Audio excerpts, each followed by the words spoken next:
You are Locked On Lakers, your daily Los Angeles Lakers podcast. Part of the Locked On Podcast Network, your team every day.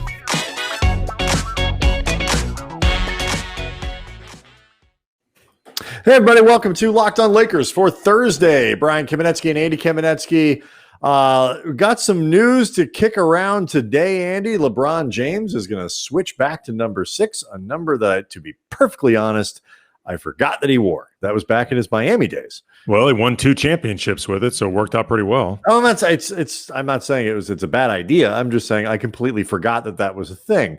And we got an interesting article about injuries produced by ESPN's Baxter Holmes. Obviously, injuries kind of important for the Lakers. Turned out this year a little bit. Yeah, and we'll get into it, but the big concern is that it could be important moving forward. Yes, absolutely. And all stuff we're going to get to over the course of the episode. But we are going to start today with news about Andre Drummond and promises that were made to him as reported by the New York Times and Marc Stein. Before we get to that, Stat Hero. That's the sponsor of today's episode, the first ever daily sports book that gives the player the advantage. So go to stathero.com/locked-on for 300% back on your first play. 300%. That looks like a typo, but it's not. All right. So, Andy, this is going to make some people very upset, namely the former host of the show. You know what? We can talk about Anthony. It's not like Anthony's died or got fired. The guy moved on to a great gig over at Vox. We can talk about it. It's okay. No, that's not what I was going to say. I'm just saying, but I've heard some people out there might be like, "Oh, you guys, no, it's fine. He's okay." So Andre Drummond, as reported by Marc Stein at the New York Times, great basketball writer, he was promised a starting position with the Lakers when the Lakers were making their pitch. This is semi-news, Andy, in the sense that it's sort of been kind of out there and assumed that this was part of what Drummond was told when he signed with the Lakers. I mean, it was out there with the Lakers. It was out there in large part because Anthony spent at least 3/4 of every podcast talking specifically, right, to the point of just he willed it into existence. He LeVar Balled the Andre Drummond promise into existence. No, I just meant that it was out there. Right. Clearly, people had been speaking about it again, namely Anthony. But so on the one hand, this isn't surprising. I mean, Andre Drummond, he was in demand from a few different places. He's a pretty good player. And for the buyout market was about as good a player as you're going to find. What do I do with this information? Because it feels like it should be significant, but I'm not sure that it is. To me, what really matters is not whether or not Drummond was promised the starting job, because that doesn't necessarily bother me, particularly because, and it's become really, really easy to forget, the first half of the season, everybody, including, by the way, all the fans bitching about Andre Drummond, were previously bitching about Marc Gasol. Yes, as the starting center. He was underwhelming in the first half. He played very good defense, but offensively, he was not doing on a regular basis. Nobody cared. Nobody. I mean, they need a rim protector. They need this. And the defense is all this stuff because they missed the aesthetics of Dwight and JaVale and how they play defense. Meanwhile, the Lakers had the best defense in the league, and where Marc Gasol was falling flat, like you point out, was on offense, which is a little bit where I think they missed those guys more than anything. It wasn't the defense, it was on offense. But you're right. Everybody hated Gasol. Right. Which makes sense in terms of the Lakers thinking about Andre Drummond as a starting option for this team. So that in and of itself, I don't think is that big of a deal. What would be particularly a big deal in terms of this promise would be if it didn't come with a very obvious caveat of it needs to be working, certain matchups might dictate another look in the playoffs, like we did all throughout last season on the way to a title, that he was given those type of, again, like circumstances in which we might play around with this a little bit, but we are bringing you in to start. That's fine. If he was promised this job, no caveats, save perhaps an elimination game, right? That would be you get to start every game until we're down 3-2 in the first round. Then we're going back to Marc. Right. It's a very specific promise. The latter would obviously be a mistake, and it would make you wonder whether, Rob Pelinka does not negotiate these type of things well, or if he was unable to remove his "I was once Andre Drummond's agent" and therefore accustomed to making him happy, very personally connected to this guy hat. Like or they overestimated how good Drummond was. This is one of those, it's going to piss off a lot of people. There's no question. But in the end, you're not going to bring in Drummond, especially if you think you need a big. You're not going to bring him in just to kind of stash him away just in case, break glass. Like, hey, we'll deploy. Like, you got to play him, and you got to, and it makes sense to start him. I think, I think there's a lot of arguments that can be made to use him how they did. But the thing that I think is funny about this, in terms of validating anybody's opinion about it, is we never really got a chance to find out.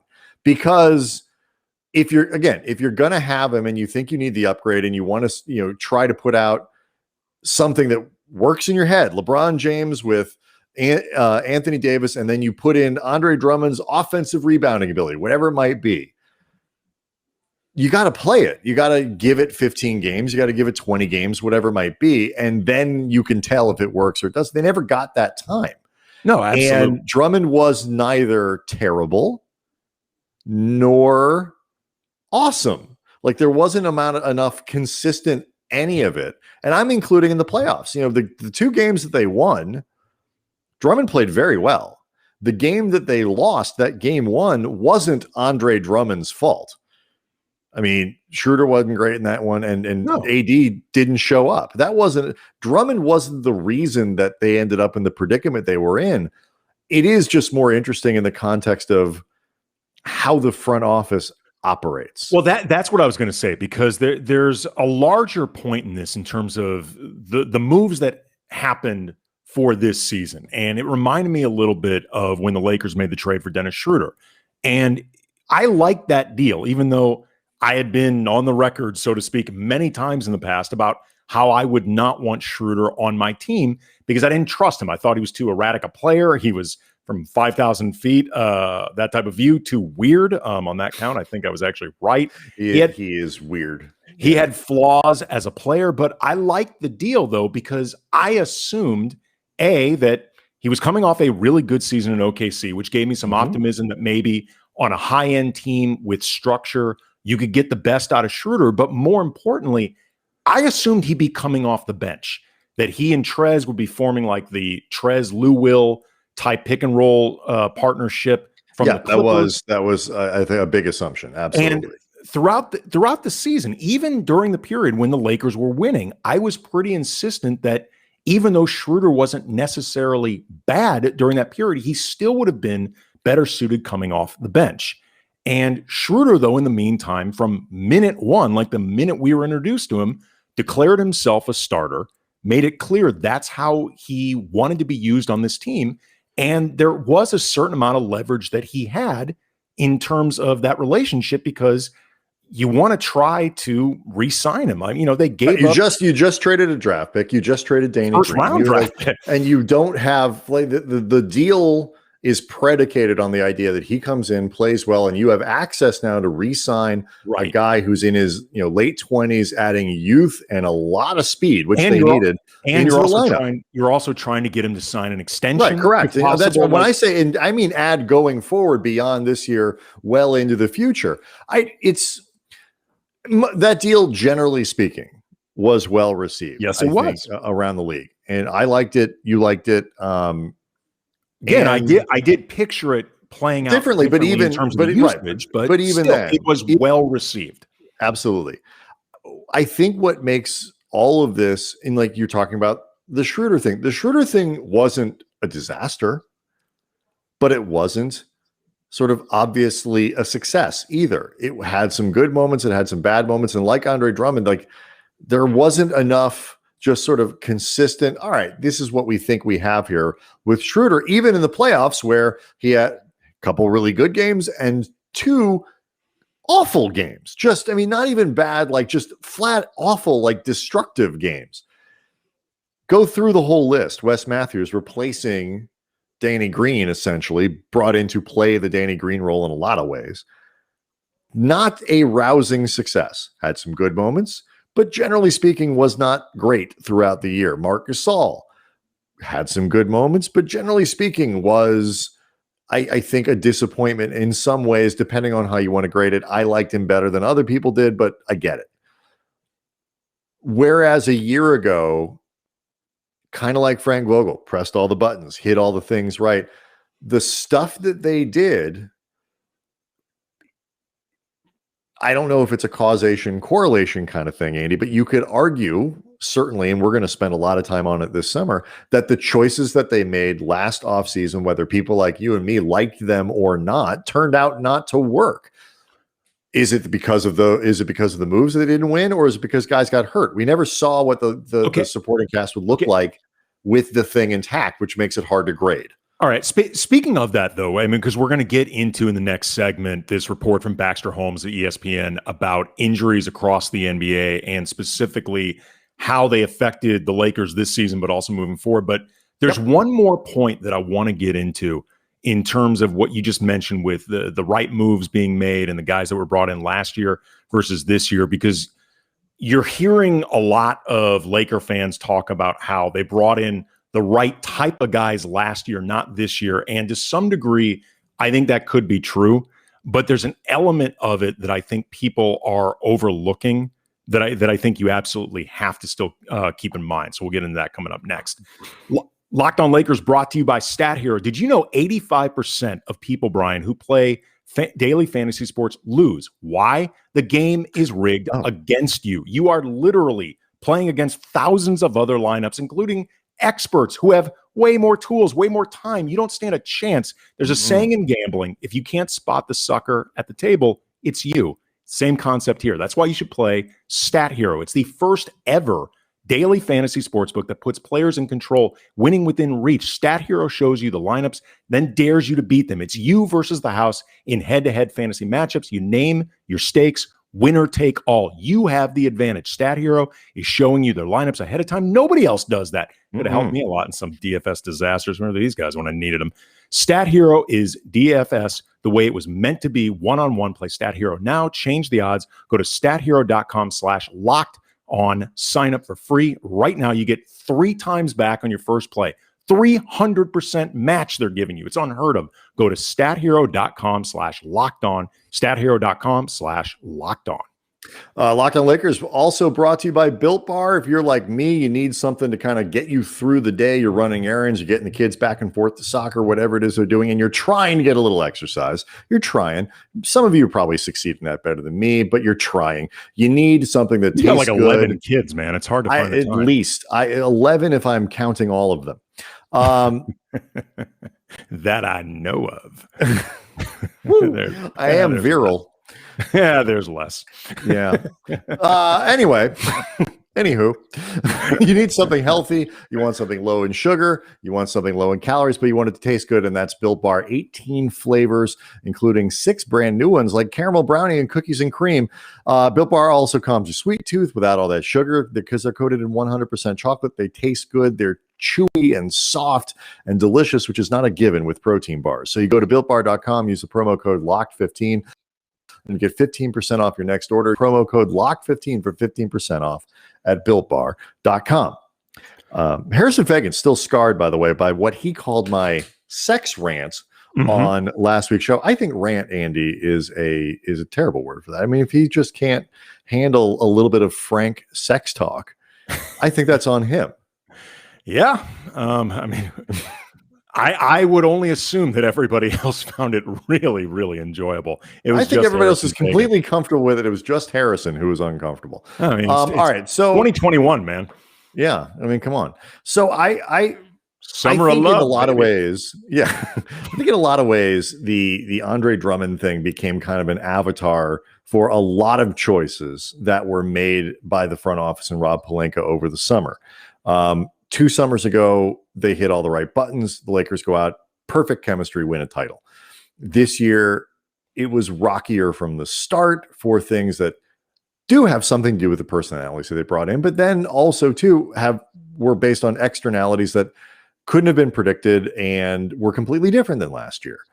And I just think last year's team got the ability to build chemistry while actually in person with each other, being able to hang out, being able to build bonds. This year's that team, was before they were literally not allowed to go anywhere without anywhere else. We're around. This year, the whole setup was different. And so, Drummond is a flawed guy. We all know that, and we all know his positives and his negatives.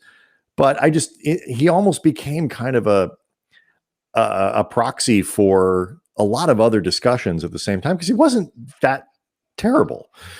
Yeah. And a reminder, today on the road to the finals, our NBA playoffs coverage brought to you by Michelob Ultra. It's only worth it if you enjoy it. And at 2.6 carbs, 95 calories, we can all enjoy the games a little more this season.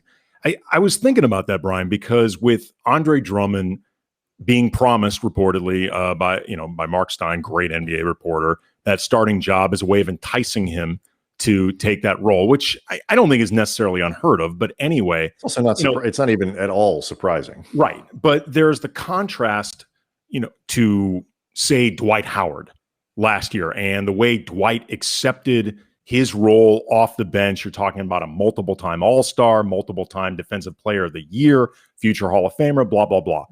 And that is true, and it is commendable and something that speaks well of Dwight in that situation. But it's also worth noting Dwight only accepted this role because he had hit rock bottom in his career, in large part because of an unwillingness to accept his roles in the past. He had no other choice. He was on a non-guaranteed deal. And he also had no other offers. Right. He only got this deal because Boogie got hurt. It's literally the only reason he was on the team. And the team clearly had some doubts because they didn't guarantee it right away. And then you start looking at other guys on the team. JaVale McGee didn't really have the leverage to argue about his role, but he still, though, was on a guaranteed contract. It didn't necessarily become that big a deal to him. KCP was coming off a bad season, didn't necessarily have the leverage to argue. Avery Bradley coming off a bad season. Rajon Rondo coming off a bad season and was injured before the season started, so he had nothing to complain about if he didn't begin the season as a starter. Caruso had just gotten a big boy deal. And, I had thought he could be a possibility to start, but it's not like he was proven enough to complain. Markieff Morris was a buyout guy. So most of the guys on last year's roster were not in any type of position to complain about roles. And it's commendable the way everything came together, but that can also be a dicey way to build a roster in the first place in terms of that many guys coming off disappointing seasons or needing some type of reclamation. There's no evidence, Andy, that Drummond, the promise that was made to Drummond, had any impact on how they operated. Like, if you're going to bring him in, you're gonna play him. Like you don't. You could have played him off the bench. You could have made him sort of earn that starting role. You could have, but I do think there's something in here, Brian, in terms of just keeping in mind that if you're going to upgrade the talent, and in terms of raw talent, that is exactly what the Lakers did with this year's team. It was something that you and I both thought they needed to do. There's more politics involved in having a roster with more talent, and that's going to be, I think, something that Rob Pelinka is going to grow more experienced in dealing with if it was in any way some type of issue with this team. And I just thought that was interesting about it. That's all. Yeah, it's something we'll look into a lot over the summer. A summer, hopefully, that the Lakers are using to get healthy.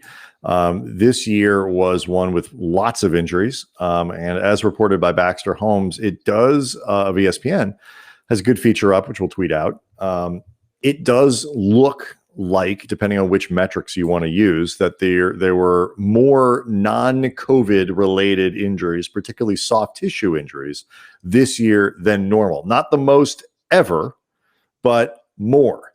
Not at all surprising to see this. And certainly the Lakers, the two big injuries they had, the LeBron injury, I think, really can't be related to the impact of the compressed schedule, the short layoff, and COVID, but you could say his recovery is. Yeah. But the Davis injuries, the myriad of them, and the fact that he needed more time to come back and really had to ease into it, that I think you can point to it. There's James Harden. There's all kinds of stuff all around the league with different guys. And one of the things I thought was fascinating about this feature wasn't just blaming compressed schedule, short layoff. It pointed out certain things, the way the COVID restrictions changed training. So guys couldn't get as much of that in there. They had less contact with the training staffs, with the strength trainers and all those kinds of things, which leaves them more open. And the big thing isn't even so much looking backwards, because my attitude with a lot of these things has always been, okay, I get it, but I don't know what the alternative is if you want to play. The players want to make their money, understandably. That is not a dig. Owners want to make their money. That is understandable. It's not a dig. But whether or not this is going to have this season will have an impact on next season in the way that last season had an impact on this season, because that was a point that was made by a couple people in this story that Baxter posted to ESPN. Yeah, I mean, this year's offseason isn't going to be quite as short as last season's, but it's going to be shorter. Certainly not for the Lakers. Right. Well, but I was going to say, like, if you had gone to the finals, if the Lakers had managed to repeat, it was not going to be as short as last year's, but it was going to be shorter than normal by about a month or so, and a month matters. And thinking about Baxter's piece and also some of the stuff that we had talked about in previous podcasts, hearing guys in exit interviews, reading body language, all that stuff, you can make a really strong case that from a pragmatic, practical standpoint, unless the Lakers were going to repeat, they were far better off losing in the first round and getting that extra recovery time as opposed to a more respectable exit where they don't win. Like, they might have even been better off, again, from a practical standpoint, missing the playoffs.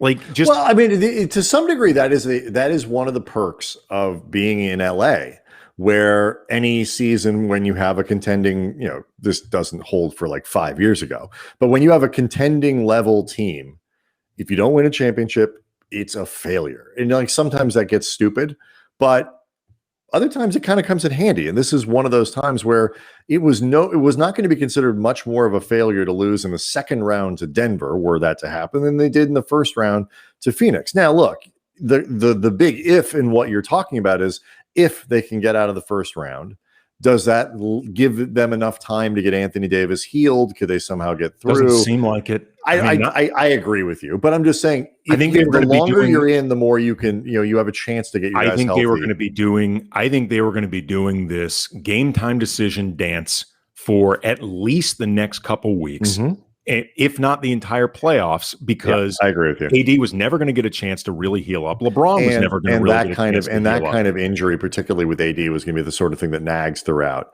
Right. But, looking at next season then, how do they handle this? Because one of the things that I thought was interesting about this year, we both talked about, was the criticism of Montrezl Harrell, and we'll kind of wrap this up before we get to the LeBron stuff.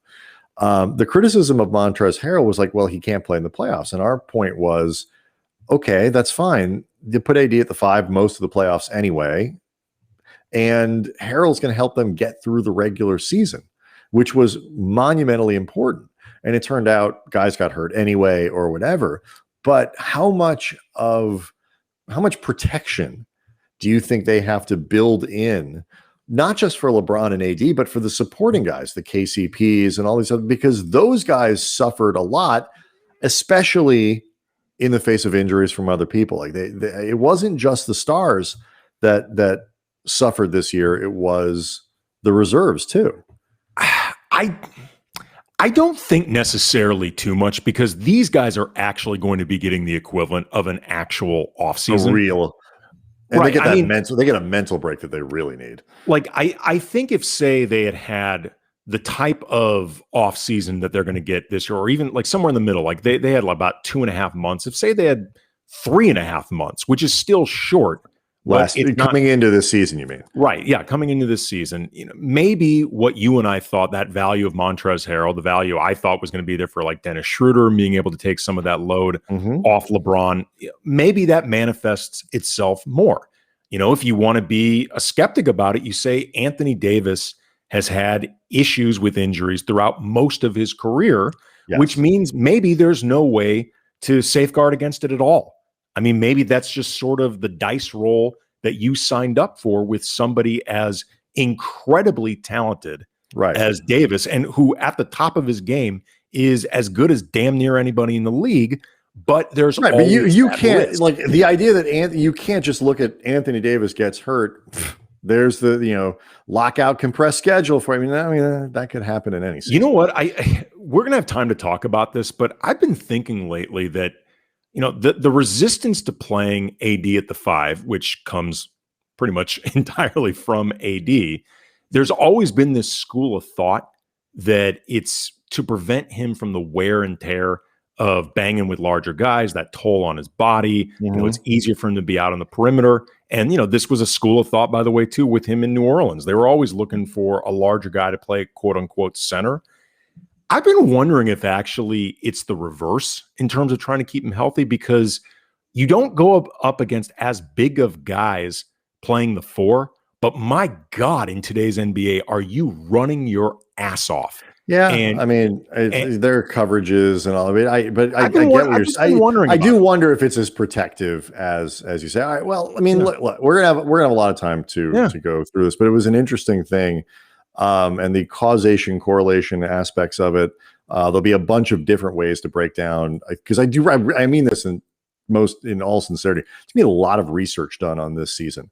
And really looking back and digging into the kinds of injuries and length of time missed, and looking really going long after the season is done to try to figure out what the impacts really were and what that means going forward.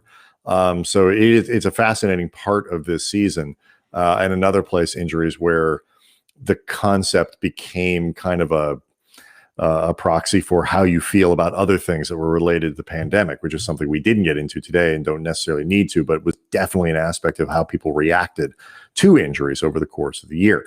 LeBron James got a big movie coming out, and in that movie, he's wearing a different number. The Space Jam movie, he's wearing number 6. He's going to be wearing that next year for the Lakers. We'll talk about that when we come back next. Locked On Lakers brought to you by Lucy. Lucy Nicotine is a company founded by Caltech scientists and former smokers. I was one of them. Looking for a better, cleaner nicotine alternative. I was also one of them. Researched and developed for 3 years to be made for people, not patients. They have nicotine gum with 4 milligrams of nicotine that comes in 3 flavors: wintergreen, cinnamon, pomegranate. They also have a lozenge with 4 milligrams of nicotine that comes in 3 flavors: cherry ice, citrus, and mint. It's convenient, discreet. Get rid of your cigarettes, unplug your vape, throw out the dip. Dip is disgusting. Dip really is. That's a terrible habit. Oh my God. A subscription really genuinely disgusting. Oh, it's the worst. A subscription to Lucy comes directly to your door each month. Lucy lozenges and gum are also FSA and HSA eligible, so you can spend your pre-tax dollars on them. Locked On NBA Network listeners, go to lucy.co. Use the promo code LOCKEDONNBA. Get 20% off on all products in your first order, including gum or lozenges. That's lucy.co. Use the promo code LOCKEDONNBA at checkout. Also, I have to give this disclaimer. Warning, this is a product that contains nicotine derived from tobacco. Nicotine is an addictive chemical. Lucy.co. Make sure to use that promo code LOCKEDONNBA. If nicotine was allowed, Andy, to sponsor a whole team in a league like back in the 50s or 60s, they would have probably called themselves Nicotine. Yes, indeed. Tell you what, the giveaways for that team at the gate would have been something to behold. Mm-hmm. All right, so LeBron James is changing. All unfiltered.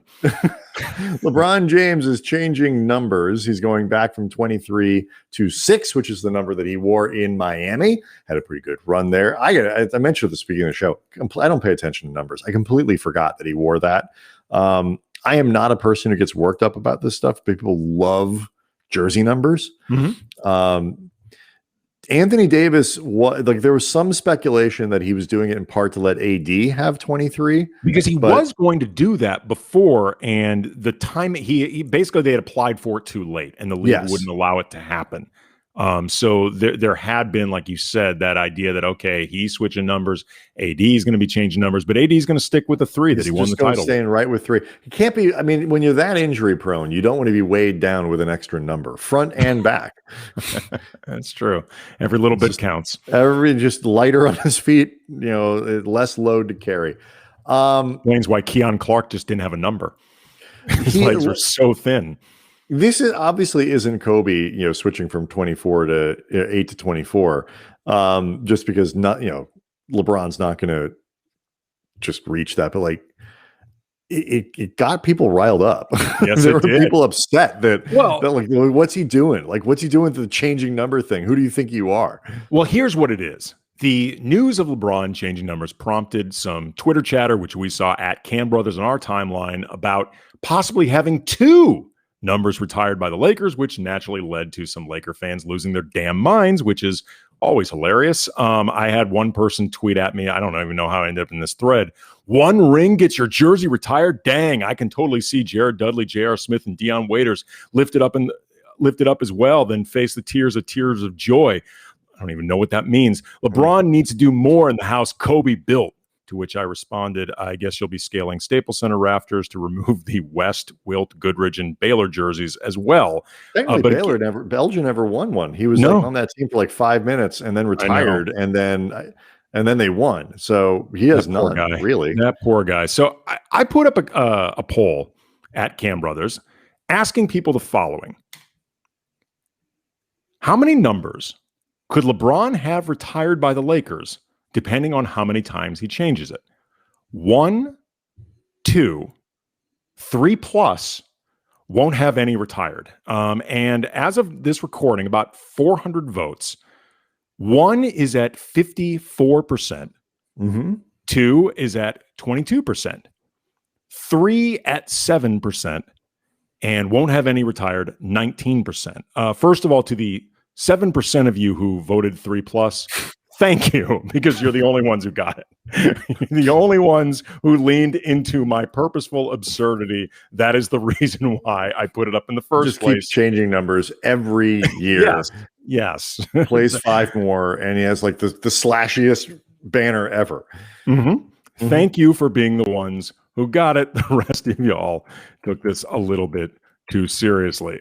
Weird for Laker fans. I know it is weird, but it was. They don't usually do that. Although I was thinking about it, like, look, man, if you want to eventually lure Bronny to the team, or KCP's son, who's going to be a clutch client, I assume as well, you got to play ball there too. You might need to retire as many numbers as LeBron says he wants retired. You always got to be playing that long game. I mean, there's no use for, you could have said this before about, Kostas keeping, whatever number Giannis wanted available. I mean, like, the Lakers are not above that sort of chicanery. Nor should they be. No. I mean, I got to think Kostas is on another team next year. I actually think one of the more tactful things the Lakers have done in years was not just cutting him 20 minutes after Giannis signed that extension with Milwaukee. And publicly stating the reason why. Yeah, we had this mother effer on this team for one reason. He had one job. Reason only. He is a crappy tamperer. Here's my thing. If you want to retire LeBron at 6, let's say he wins a title next year, and you say, look, LeBron, all due respect, you get 1 number. We'll put you up there, but you won 2 titles in 4 years, 5, whatever it is you get, that's good enough. We're going to put you up there. You help resurrect the franchise and everything. You want to be number 6, that's great, because you know who that opens the door for, Andy? At 23? Wafer. That's right. Yeah. And if there is a Laker who people like to talk about Coop or Byron Scott, Robert Horry, Derek Fisher. Nobody should be going up in those rafters before Von Wafer at 23, the greatest 23 of all time. All apologies. I don't mean the greatest Laker 23 of all time. I mean the greatest 23 of all time. Coming at you, MJ. He did take shots, Von Wafer, that even Michael Jordan would. I love Von Wafer more than any other person who's ever worn 23. Before we go, though, Brian, yes, if LeBron ends up number 6 and deciding to retire that number, let's just say I hope this is the case, they win 1 more title. LeBron is pitted with a decision. He chooses number 6. Out of deference to Von Wafer. Right. Or he just says, you know what, screw it. I'm going 23. That would leave 6 open. With that in mind, I'm going to list you some number 6s. And with the exception of Eddie Jones, who would be the obvious choice if it's not LeBron, or Jordan Clarkson, who would be the obvious choice if it was not Eddie Jones or LeBron. You have to retire one of these number sixes. Okay. You tell me who. All right. Chucky Brown, one-time Laker champion who did not play a single minute in the entire playoffs, Jelani McCoy, part of the 2002 team. Mm-hmm. Mo Evans, two-time champion Adam Morrison, who did not play a single minute in either final. My wife still calls him Wah Wah Baby. Josh McRoberts, Earl Clark, I had high hopes for him. Yeah, so a lot of the Earl Clark mania. Modern Lakerdom has really passed the number 6 around. Like, it really has, like a venereal disease. But like it's thrown all over the place. You show up in El Segundo, they hand you a 6 jersey. You rent. You do not buy because you are not here very long. Wow. No, I mean, if they're giving it to you, should be very suspicious. Like there is. You are gone within like 6 months if they give you this number. So Earl Clark, there was Earl Clark mania for about 20 games. Bazemore. No, sure. Should have held on to him. Derek Williams. What? Wow. Lance Stevenson. Ooh. You got to retire one of them. Chucky Brown, Jelani McCoy, Mo Evans, Adam Morrison, Josh McRoberts, Earl Clark, Kent Bazemore, Derek Williams, Lance Stevenson. Because again, LeBron, Eddie Jones, Jordan Clarkson, too obvious. Go. This is a tough one. On the one hand, none of them were particularly impactful.